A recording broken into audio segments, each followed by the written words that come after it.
আপনি যদি মনে করেন কবরওয়ালা দিতে পারে, শিরক করছেন, মুশরিক হয়ে গেছেন।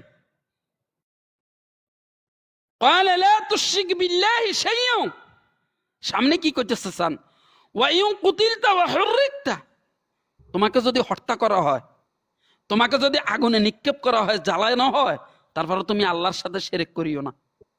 ঠিক। এরা সামান্য টাকার লাই বাবার কাছে যায়, বাবা আর ছেলে হয় না, আর একটা ছেলে দেন, বাবা আমার মেয়ে হয় না, আমার একটা মেয়ে দেন, বাবা আমার অমুক সমস্যা আপনি পূরণ করে দেন, নাউজুবিল্লাহ। তাহলে সাথে সাথে কি হয়ে গেছে, মুশরিক হয়ে গেছে।